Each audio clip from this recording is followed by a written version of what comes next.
You may be seated.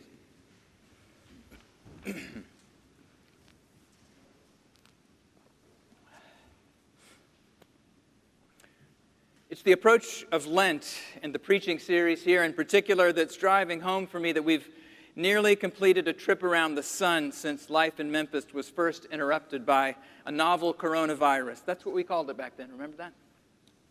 By mid-March, we had to shut the series down, and I was disappointed, of course, about the preachers we wouldn't get to hear, but I was also really looking forward to a certain renovation project in the Calvary nave for one of them. Renovation might be a bit of an overstatement, but it got your attention, didn't it? Harry, our brilliant and dedicated facilities manager, found a contractor to install a ramp so that Molly McCulley Brown could get into our chancel to preach. Imagine 20 feet of aluminum pipe and plywood ascending in front of this pulpit and then turning to reach the chancel right over here by Paul. I realize this might not sound like a welcome architectural addition to our beloved church to you. But here's why I couldn't wait to see it. I'd first met Molly in Spain.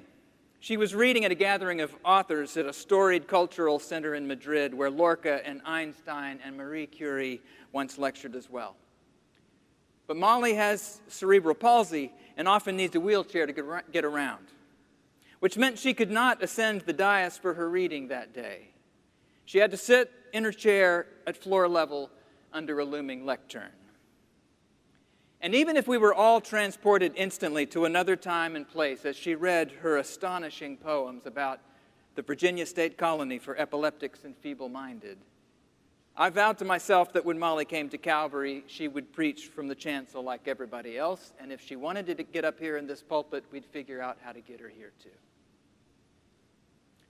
Now, I'll admit my reaction was as much personal as it was hospitable, probably. Many of you know my mother spent quite a few years of her life getting around in a wheelchair. And my dad was foolish enough to think she ought to be able to go just about wherever she wanted to. So over the years, we carried Mom's chair across muddy lawns, up hundreds of porch steps and dozens of staircases like an Indian noblewoman in a palanquin. I'd been close to someone that the world wasn't set up to receive before. A few weeks after the pandemic shut down LPS, I interviewed Molly for the Calvary podcast, and I got to ask her something I'd been wondering about for a long time. It once occurred to me that, to my knowledge, nobody feels sorry for me because I can't fly. Fly as in flap my arms and take off, not book a flight to Seattle. But if this world had been built for flyers, well, I guess you'd put the building interests all up on the rooftops, and if the world were put together that way, people might actually ask whether life was even worth living for a poor pedestrian like me, shuffling around way down here so slowly and alone on 2 feet. So might some so-called disabilities have less to do with what a body can or cannot do than how the world's put together? Or rather, for whom the world's put together? What followed was Molly's dumbed-down, for my sake, description of a difference between the medical model of disability and the social model of disability. The medical model begins with an ideal human body, and it does what it can to bring bodies that don't conform to that ideal into alignment with it. Molly was clear. She was grateful for what surgeons and doctors had made possible for her over the years. So she wasn't dismissing that model, but it's not enough. The Virginia State Colony for Epileptics and Feeble-Minded, which Molly wrote about, was a real place. It was built during the modern eugenics movement, which was started by a half-cousin of Charles Darwin named Francis Galton. Mr. Galton thought natural selection implied that some bodies should be removed from the gene pool to make the species stronger. So many of them were put away in institutions, sterilized, or worse. It was not as fringe a theory in its time as we might like to think. According to a remarkable article in last December's Atlantic magazine, prenatal testing in Denmark has meant a 95% reduction in Down syndrome babies brought to term in their country. The article struggles powerfully and humanely and honestly, I think, with all the agonizing moral and social and personal dilemmas embedded in that statistic. Questions of what counts for normal and who gets to decide, And what does this mean for those outside the definition are at least as alive and vexing for us as they were in Jesus' time. A social model of disability acknowledges that whether or not a human life flourishes is about a lot more than being able to perform certain physical or mental tasks. Much more important for any of us is the sense of being included and acknowledged as a full member of society, which means society will have made provisions for you. It will have been built with a body like yours and mine. Some bodies of colors or genders or shapes or abilities that differ from accepted norms are deemed inferior and then consciously and intentionally excluded. Systems and structures will incorporate these prejudices and knit them into the fabric of the way things are. But at other times, certain people just weren't seen or heard from when the decisions got made. And so people built church buildings with no ill will toward anyone who can't walk up a set of steps. But anybody who can't doesn't need a sign to tell her that the room at the top of them is one more place in this world that wasn't designed for her. I think it's crucial to see that it is the social aspect of illness or disability, not the medical one, that Jesus was confronting in his healings. And seeing this may actually expose the relevance of his ministry for lives like ours here today. Ched Myers has argued persuasively that if Jesus were simply healing individuals of diseases, there would have been no scandal to his ministry and ultimately no cross. There were plenty of faith healers working in first century Palestine, and they were no threat to the healthcare system, such as it was, much less to the religious and political authorities. But in the symbolic order, as Myers calls it, of Jesus' religious culture, illness was associated with impurity or sin, which cut one off from the community. Lepers, demoniacs, menstruating women, eunuchs, the social norms and religious understandings of all these very different conditions actually kept the unclean ones separate from the community in very similar ways. The conditions may sound antiquated, but they were just one culture's expressions of those moral and social codes of acceptability and wholeness every human culture constructs and then organizes itself around. Jesus' healings were primarily symbolic actions, meant to violate and disrupt the social order of his day. They were challenges to the structures that defined who counts as human, because the kingdom of God has a scandalously different definition of who does. Look at our gospel today. Jesus heals Simon's mother-in-law of her fever. Word gets out, and suddenly the city's sick and demon-possessed all seem to be pressing themselves against the door to Simon's and Andrew's house. Jesus heals the sick, casts out the demons into the night, slips away to pray before dawn the next morning. And when his friends find him, he doesn't say, "Let's go, I have more sick people to heal, more exorcisms to perform." No, he says, "Let us go on to the neighboring towns so that I may proclaim the message there also, for that is what I came out to do." His message is not, "Come to Jesus and you'll get well."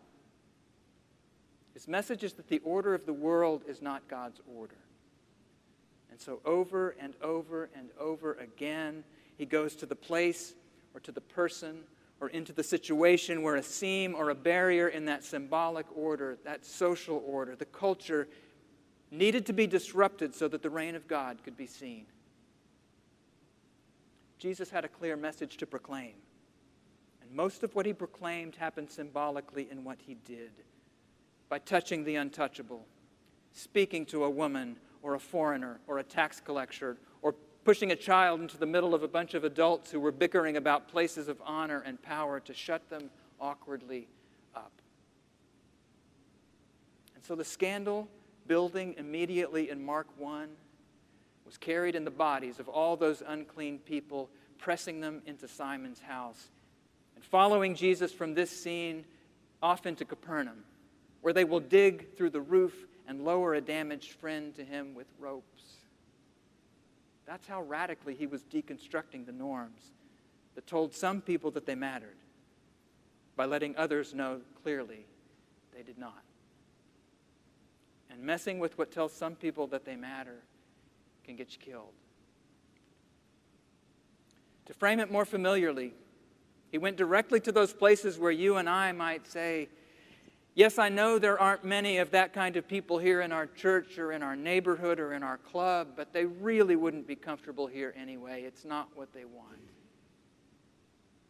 Those seem to be the people Jesus walked up to and healed, so as to pull them in across the boundary that excluded them and say, whose discomfort is this really about? Because the boundaries I see seem to have been set by yours, not theirs. It actually wasn't a ramp to the chancel or the Virginia State Colony poems. It was an essay Molly wrote about being a sexual, desiring woman who happened to have cerebral palsy that really brought home what in me and in us I believe Jesus was challenging and exposing in order to heal. In college, she overheard a boy saying he thought she was nice but felt sorry for her because she was going to die a virgin. This was already impossible, Molly writes. But all that mattered in that moment was the blunt force of the boy's certainty. What he'd done was draw a border between my body and the country of desire. The rest of the essay was a shatteringly beautiful and truthful account of navigating that border in the body God had given her, and trying to believe that in spite of the ways the people and structures and cultures and assumptions she lived among would deny it, hers is a body that matters too, a desiring body, worthy of notice and affection and love. I know that so much of what diminishes Molly in this world is very much alive within each of us and is in need of the disruptive, disorienting, healing touch of Jesus. Something in us keeps stacking stones back onto the borders Jesus kept pulling down. And maybe for our own healing to happen, it will take following all those ones Jesus healed just a little further on into their stories. After all, if a lame woman found she could suddenly walk, it was still off into the same old wounded and wounding world that she would travel, a world that would provide her with fresh wounds, even if Jesus had healed an old one. So I can imagine her catching up with Jesus a few years on, actually speaking to him words Molly once wrote about herself, saying, I'm still surprised by my own limits, still frustrated and exhausted by pain. Sometimes I still feel suspicious of all my body's sensations, the good ones tangled too tightly with the bad, but not all moments are the hardest ones. And maybe the point is simply this, that I'm still alive, still in the business of heading somewhere, still a woman who can stumble, hurt, and want, and yes, be wanted. That there's no perfect reconciliation, only the way I hold it all suspended, wonderful and hugely difficult and true. To which Jesus might say, yes, friend, you are still alive, and you are still what healing looks like in this world. It's for the sake of the world that hurts you that I healed you. Keep carrying my message, my kingdom, which you bear now in your body, right back into that world until it's changed.